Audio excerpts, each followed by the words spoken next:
Hey, what's up, everybody? Welcome back to the channel. Today is the day that I've got Mike Tyson in studio. Now, I would normally say it's the one and only Mike Tyson, but it turned out he's one of at least 43 Mike Tysons, a story we're definitely going to hear about today. Mike, it's awesome to have you here. Thank you so much for coming. Yeah, thanks for having me. As I mentioned off camera, the audience is going to be largely younger people trying to get into one type of business or another, either if it's a low barrier to entry business like SEO and digital marketing, or perhaps even something like related to like the medical field, which obviously has every regulation imaginable and every hoop that you got to jump through.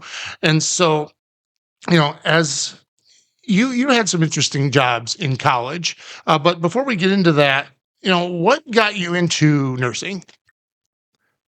So really at a young age, I spent a lot of time in the hospital. I was a severe asthmatic as a child Mm. and spent, months each year in the hospital. Oh, wow. Um, and that just got me so involved in the people taking care of me and what they did for me. I wanted to kind of return that. Um, and that put me into the nursing field. My uncle was also a nurse. And obviously, in being in my 50s, there weren't a lot of male nurses when I went to school, even more so when my uncle went to school. So that kind of drove me into the field. Once I got into high school, decided that's kind of the direction I wanted to go and looked into it. It was nice because you knew at that point that nursing is not, one direction. You can take it anywhere you want to go. There's so many different fields, so many different aspects. There's always something new to learn. Over the 30 plus years I've been a nurse, the way the medical field has changed has just been astonishing. What are some of those changes that you had to adapt to? Well, obviously, the new technology with drugs, the new technology with the surgeries, the procedures, the equipment that you use is, you know, gone way above what I would have ever imagined. Um, and then the specialties that nurses have gone into. When I first started nursing school, nurse practitioners, physician assistants, those kind of positions weren't even around now. And now they're so prevalent that that's what everyone's going for. Why do you think there's been a migration to those positions versus like being a full-fledged doctor? Well, the number one reason for that is cost. Unfortunately, healthcare is a business and everything comes down to the almighty dollar. Yeah. Um, Nursing practitioners, physician assistants obviously are not getting paid the same amount as an MD or DO, partly because they don't have the same schooling. They don't have the number of years. They don't have the residency training. They don't have the Mhm. student loans. So they're able to do a lot of the same things and not require the same amount of pay. My understanding is that they pretty much have the same level of authority, but they can't prescribe drugs. I'm sure there are other restrictions too, but that's the main distinction, right? So yes and no. Nurse practitioners actually have a little more leeway when it comes to prescribing drugs, and their abilities to treat the patient are a lot closer to MDs, DOs, Mhm. where PAs operate underneath the operation of an actual doctor. So they're working through that doctor's license as well. Yeah, I think it's really cool that you knew what you wanted to do at a young age. You never deviated from that. That's just like always what you wanted to do. And Yeah, that's correct. Mostly when I first started nursing, my original thought was to continue on my schooling to become an anesthetist. I wanted to work in anesthesia. hmm, By the time I got out of graduated nursing school in '94, I'd had enough. I was making good money and decided at that point I wasn't going to go back for my nurse anesthetist training, and have been able to transfer from job to job, still keeping everything interesting, learning new aspects. And I've worked in trauma, I've worked in intensive care, emergency, and I've been now in surgery for quite some time. yeah, it's such a interesting thing because so many young people these days they don't know what they want to do, and a lot of times they go to college because that's the dream that they're sold. Like you'll figure it out when you get to college, and then they graduate, 30, 40, $50,000 in debt, and they still don't know what they want to do, and they end up working in a job that is not fulfilling. I heard a statistic one time that like 75% of college grads don't end up with jobs in the field they went to school for. Yeah, I've heard that as well. And I mean, obviously, that's got to be fairly accurate. I know when my daughter originally went to school, she wanted to be a lawyer. Hmm. She went through a whole political science bachelor's, planning to go to law school, and about halfway through her junior year, she's like, "This is not what I want to do. This is terrible," and had to completely refocus, and then ended up becoming a nurse herself. So I mean, when you look at that, that's $45,000 that was wasted. But now she's doing what she wants to do. Yeah, well, it's only money. Easy to say when I'm not the one paying it. Yeah, so it could have been worse. She could have had a real big, expensive wedding, right? We won't go into that. Have you recovered from that emotionally? Oh, absolutely. It was a good time. Yeah, you're a good dad. So, Levon, somebody that we both know, she was on last week. And one of the things that she and I talked about was her experience as a woman, a female poker player in a male dominated industry, male dominated fields. You know, she's often the only woman in fields of 100 plus participants. And so your experience as a male nurse has to be kind of similar to that in a what's essentially a female dominated profession. What's your experience been like with that? So I think there probably are some similarities. Um, when you think about Levon playing poker, she never has to fight for the bathroom. I never got that luxury. So, but no, what you notice, first of all, is everyone's like, oh, you're a male nurse. But no one says that she's a female nurse. So it's like, why do you have to categorize me that way? I'm a nurse. I've always been a nurse. Nothing's changed. I mean, I don't know why that has to be so distinguished. But what comes out of it mostly is I feel like we get treated differently from the doctors. A lot of the doctors, I think, um, treat us more equal than they do the female nurses, or at least they did when I first started. Um, the other thing is obvious reasons is everyone would come to you for lift help. Yeah. You know what I mean? So you were constantly getting pulled into other people's rooms to help turn patients or lift patients. And so just the strength issue. But other than that, I never had any issues. Well, you told me off camera one time that you are always called in when there's a problem patient. Now, do the nurses say, I'm going to get Mike Tyson? Not that I'm aware of, but when I did work in the ER, it was pretty common that whenever a belligerent patient, drunk patient, something like that, that I was the one that was asked to go in. I mean, obviously, I'm a big guy, strong guy, so they would direct me that way very frequently. Any stories you care to share about some encounters you may have had? I don't even know where to start. Without incriminating myself, uh, just general. I mean, a lot of it was dealing with drunk patients that were physical to other nurses that had to be restrained. And They were drunk like they'd been in car accidents and they'd been like in for that reason. You said the ER. yeah, no, they're usually just found passed out on the homeless people, passed out on the side of the road or, you know, in the streets of downtown, and they get brought in. And So somebody calls 911, the ambulance picks them up, they bring them to you and you got to deal with them. yes, Sounds lovely. the gloriful life of the ER nurse. Yeah, you would never think of something. When you think of nurse, you think of the ER. You would never think of like stuff like that happening all the time.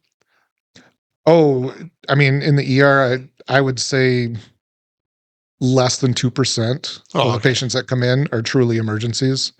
I've had patients that had come in by ambulance because they got their finger slammed in a window. I've Hmm. people come by ambulance for headaches. Yeah, and it got to the point to where I would see people coming walking into the ER, and I knew their birthdays by heart. I saw them more than I saw my family. These people that didn't have insurance, Mostly, yes. because the ER can't turn people away, right? Exactly. Yeah. I've heard similar stories. Yeah, it's unfortunate that people abuse the system and people complain about the cost of healthcare. Well, that's driving healthcare up. It is, and I think a lot of it has to do with insurance companies as well, driving the cost of healthcare up. I mean, everything is driven by the insurance companies. Tests that are ordered by doctors now have to be okayed by insurance companies. You have to get, pre-authorization for certain kinds of tests or procedures. All it doesn't matter if the doctor thinks you need it, the insurance company has to think you need it. Yeah, I've heard a lot of stories about that kind of stuff, and we could probably talk all day about how ridiculously broken that system is. But as somebody in the trenches, you probably see a lot of uh, tragedies result as somebody not getting the treatment that they need. I mean, we treat the people who need it, and the people who don't need it, we treat as well.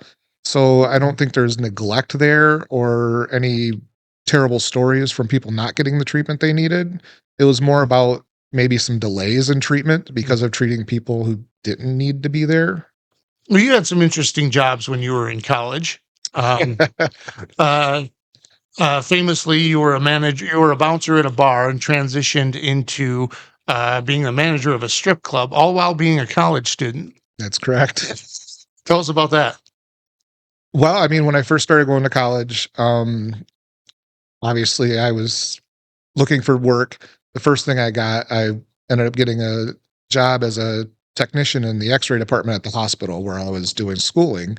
But that was my part time. It wasn't a lot of money, and so I had to look elsewhere for some more extra spending money. And I found a job at a bar. It was a country western bar called Armadillos as a bouncer.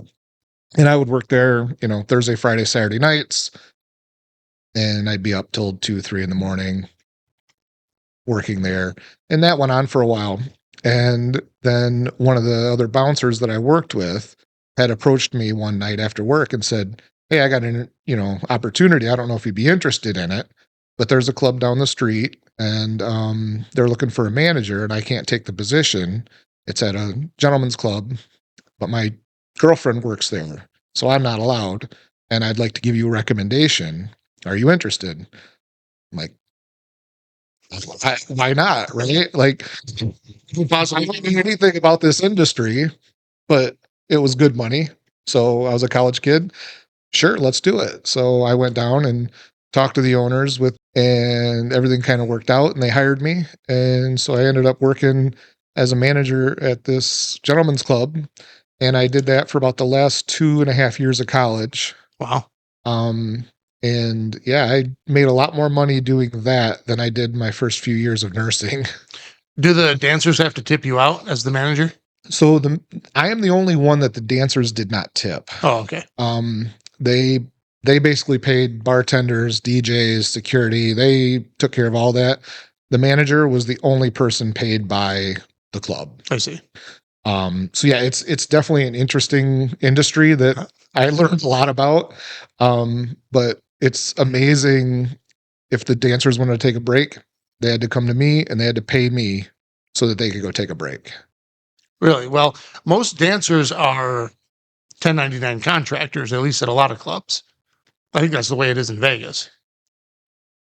I don't remember how it worked as far as taxes. Mhm. But basically they would have to come in and pay us to work in our club. Mhm. So they weren't our employees. Right. So I don't know the whole books on how it went tax wise, but it definitely was one of the worst babysitting jobs I've ever had to have. Yeah, I can only imagine. Any crazy stories from that world you care to share? Well, I mean, there were a lot of drugs, a lot of prostitution, um, but there was also a lot of times where we had a lot of fun. Um, as a group, we at the end of the night, like on usually it was Saturday nights. I think it was Saturday nights. It was one night a week, and once the club was closed, which was usually wasn't until 4 in the morning, we would have a pole dancing competition between the dancers and the staff. So we've all had our experience on the pole. Um, but didn't have a whole lot of issues as far as security reasons. There weren't a lot of fights. There weren't any major issues to have cops there. Um, all of our security, as well as myself, we did carry tasers just in case there was an issue. Never had to use it, except for the one time I tased myself. I was actually opening the door for a patron to come in, and I had my taser on my belt. And when I went to push the door open by backing into it, it pushed the taser and shot me right in the right thigh, and I went down. So, but that was the only time I ever used it. Those are probably the old school ones with the stun gun style, right? Not the ones that shoot a projectile. Correct. Yeah. Correct. Yeah, that's hilarious. The boxer Mike Tyson is a few years older than you are. It's probably around the time you were about what, 10 or 11. Maybe a little older than that. Did you notice right away? At So, what point did you realize you shared the name with this famous person? I would say I was probably middle school, like seventh or eighth grade, Yeah. when he actually started becoming a household name. Um, and you know, this was back in the day of phone books. My father's name was also Mike Tyson. Mm. So every fight night, we'd get tons of prank phone calls. There was no caller ID, nothing. The phone would ring, you'd pick up, and they'd be like, "Hey, what round you gonna knock this punk out in tonight?" So we used to get a lot of those. And obviously, everywhere you went and introduced yourself, and it still happens today. I always get the jokes and the looks. So yeah, that's been going on for about 40 years. Well, my name is July, as you know, and I get all the jokes too, and they're all the same ones. And it got to a point where I'm like, I have never heard that one before. Did you just think of that? No, because as you pointed out off camera on numerous occasions, I can be kind of an asshole. Going back to your nursing days, you were in the trenches in 2020, dealing with COVID. And I think, you probably have one of the best perspectives on that whole situation, what the media and what we were told, what they got right, what wasn't right, and what we may have learned. What did that whole experience mean to you and teach you? Well, I mean, it was a once in a lifetime type event. When it happened, and it happened so fast, no one knew what to expect. No one knew how fast this was all going to progress. Um, and of course, if this would have happened 25 years ago, before the internet was a thing, I don't think it would have been as controversial. Mm. Um, there was just so many people that fought the vaccine, and you know were blaming one side or the other. So there, on top of the fact that we were dealing with the pandemic, you were also dealing with the right versus left, and vax versus non-vax, and the internet really exacerbated that. Um, as far as being in the hospital at the time, it definitely made our jobs a lot more difficult. Um, I was in surgery at the time. All surgeries were shut down. We weren't, because I mean, it's an airborne virus. You can't intubate somebody without this airborne virus being everywhere. So any kind of elective surgery was done. The only thing we were doing were emergencies.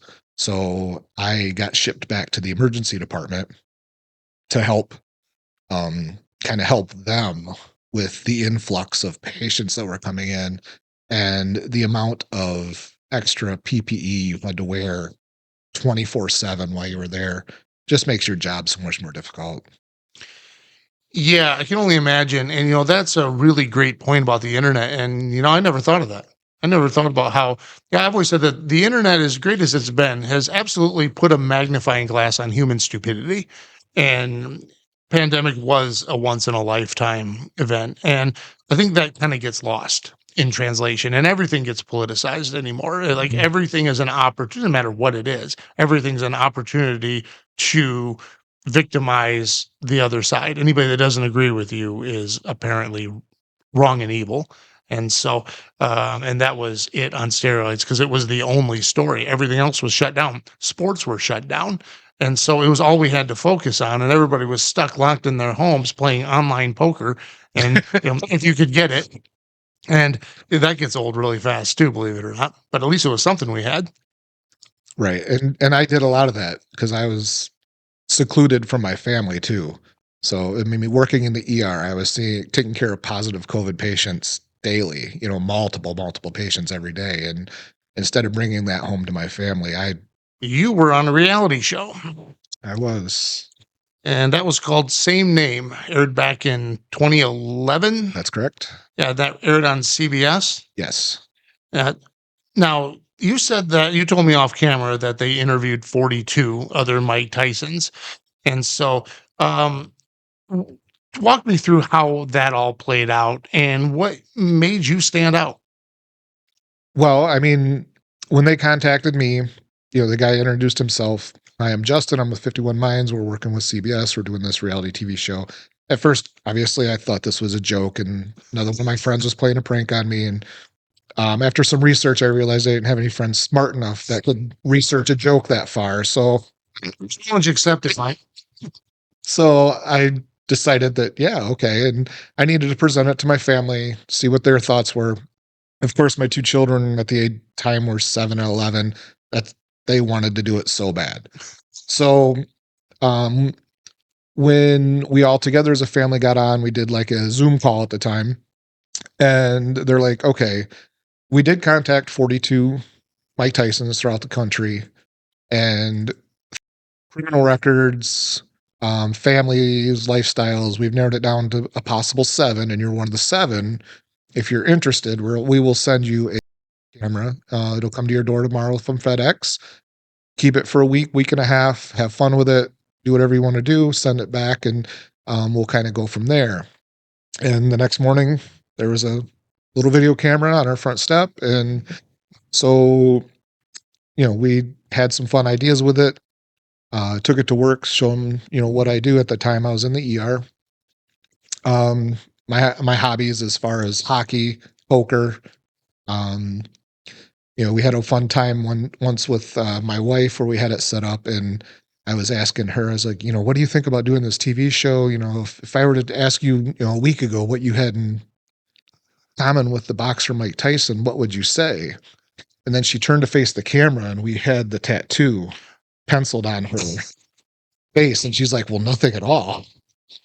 So we did. We had fun with it. Sent it back in, and the day that they had received it, I got a call, and they're like, "We just watched your video, and we want you on the show." That's awesome. So from there, I said, let me talk to the family, make sure that everyone wants to do this, and with the help of my children, convincing my wife to do it, she then agreed. And the next day, producers were knocking on our door, signing paperwork, and it kind of took off from there. Sounds like it was a pretty quick process. Now, you said that they contacted 42, and then after that, you made the cut of the final 7, or they only contacted 7? No, they contacted 42. They sent video cameras to 7. Okay. Yeah, that makes more sense. Yeah, that makes sense that they would whittle it down for, through a variety of criteria, Right. and then try to get somebody that's exactly the opposite of the boxer Mike Tyson. Well, they did like a couple of things. They liked that I played hockey, so there was some athlete, in me. With him being the boxer, he was able to go play hockey for my team and play goalie, where I was able to go box. They liked the aspect of he had 2 children, I have 2 children, that kind of mingled. They liked the male nurse aspect of it, so he would have to be in the medical field in the show. So it kind of all clicked to them, and they thought that was going to make the perfect show. Yeah, that's really cool. You never really know what goes on behind the scenes. I just got done watching Beast Games. Did you happen to catch any of that? Mr. Beast is, of course. Oh yes, I have heard. He's got a whole lineup of products. He's got energy drinks and all sorts of stuff, because of course he does. But yeah, the only reason I knew about him was because of my kids, but they're all about it. Well, anyway, he put together what's called Beast Games. It aired on Amazon, 1 episode per week for 10 weeks. And the last episode just aired on Thursday, which was 2 days ago. It was just kind of like, it interests me how that comes together on the back end. How did he find 1,000 contestants to go to, I think it was Panama, to participate in these games where he'd built this elaborate set? It's worth checking out. It's a lot of mind games because they have to eliminate 1,000 players down to 1, and the top prize was $5 million. So, Wow. yeah, and they had it displayed in $1 bills. There's this giant pyramid of $1 bills. And so, uh, I'm just pretty crazy to think about the scale of that, and you just never know what goes on behind the scenes. And so, how much time did you spend with the boxer? So with filming, very little. Um, when I flew out to Vegas, I immediately got picked up by his driver and went to his house. Met him there. We spoke for, I don't know, 30, 40 minutes. Hmm. And at that point, they had said, all right, time for Mike to get his flight back to Michigan, which wasn't true, but that's what they said. So, that was one of the interesting things about the reality show is it's not all real. Yeah. Hopefully people don't think that everything they see on TV is real, but they make it perceive it to be as real as possible.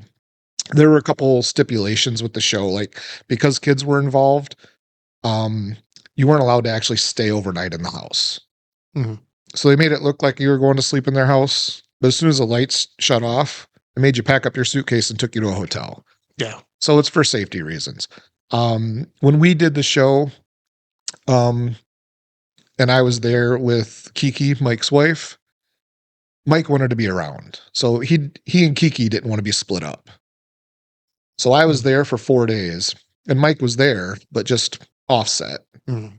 And then when I left and came back to Michigan, they put me in a hotel in Grand Rapids. And then he and Kiki were in Michigan. And so they made it seem like we were apart at the same time, but yeah. Yeah, well, I've seen the episode, and I never for a second believed that the boxer slept on your couch. No, definitely not.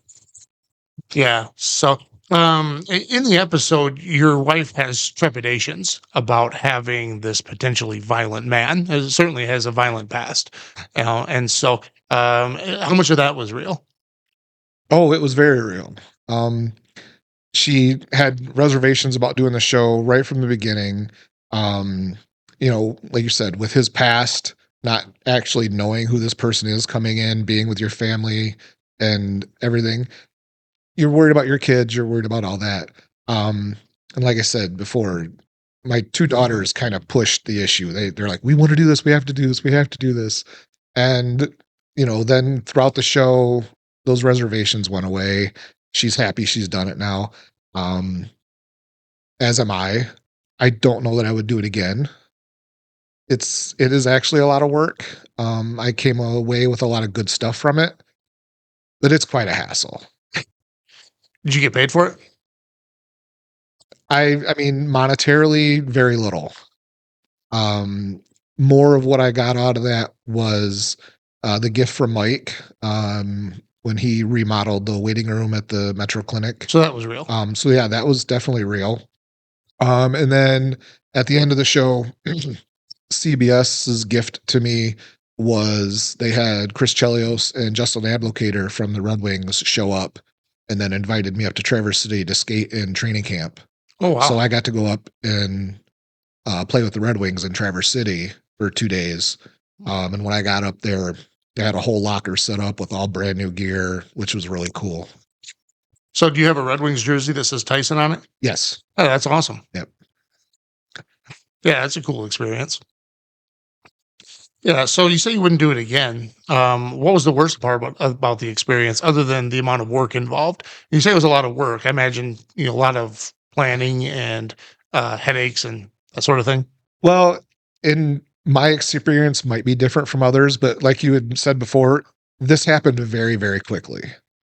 So it went from camera at my door to them accepting to producers at my door to, fly into Vegas. And so everything kind of happened really fast until you get there. And Mm. then everything takes forever. So, I mean, daily I was probably on camera for 16 hours a day where I had at least 2 to 3 cameras on me.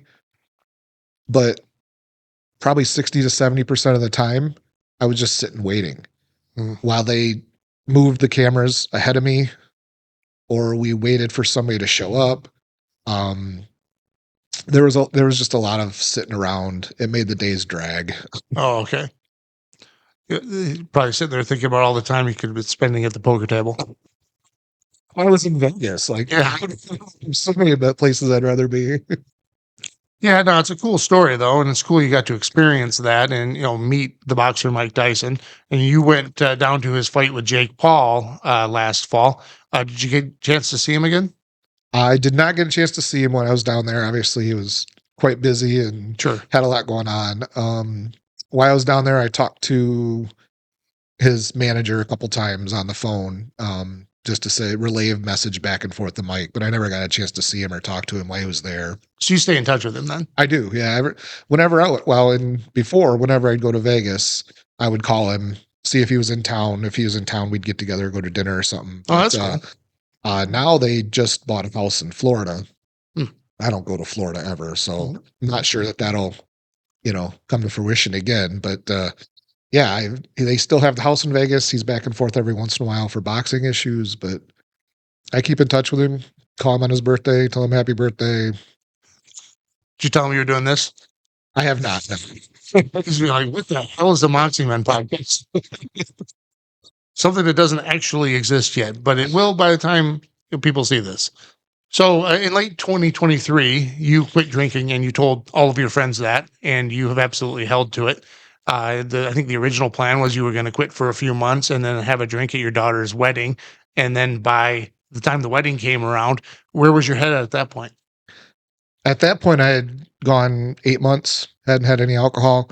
I felt good. I didn't feel like I missed it. And I just think for life decisions, it's better to stick with it. Um, I mean, I've been a drinker for most of my life. I probably started drinking alcohol when I was 14, 15 years old. Um, and never had an issue with it. Like never caused any issues with payments of bills, never caused any issues with work, never caused any issues with my marriage. Um, but I noticed it got worse and worse after the pandemic.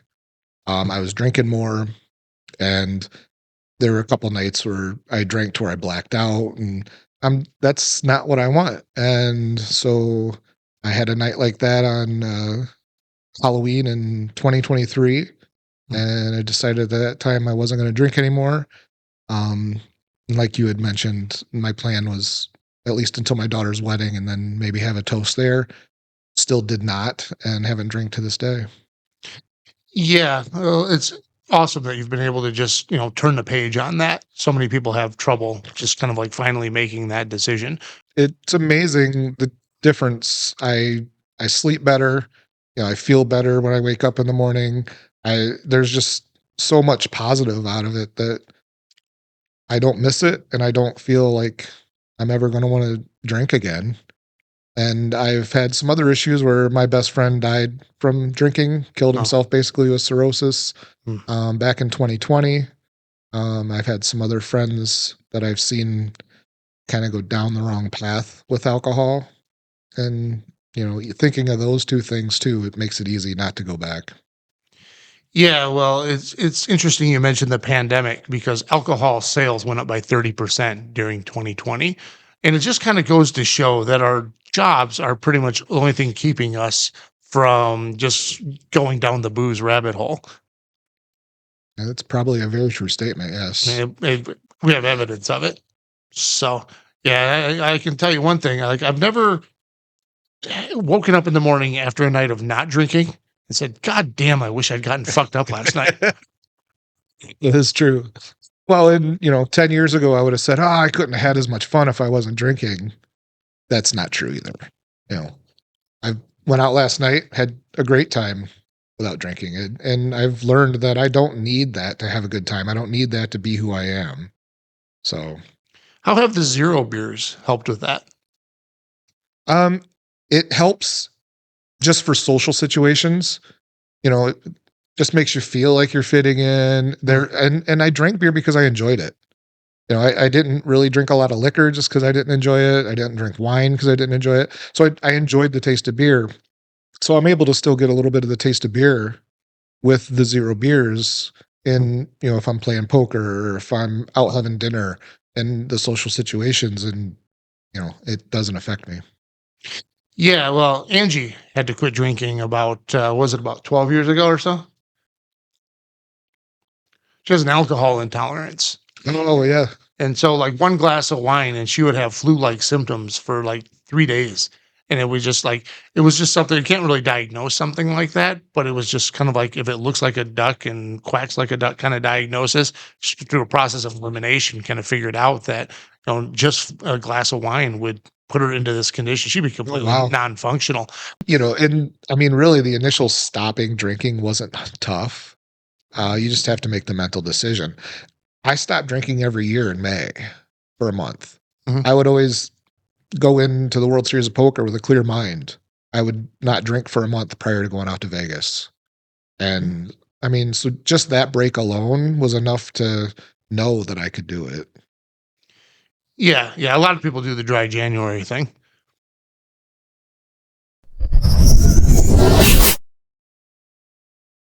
Foul language is perfectly fine. So just no talking about the transgender community because I don't want to get canceled. So Sounds good. I don't think we have any tasers in the Moxie Men office, so you don't have to worry. And so set the record straight, Mike. Do vaccines really cause autism?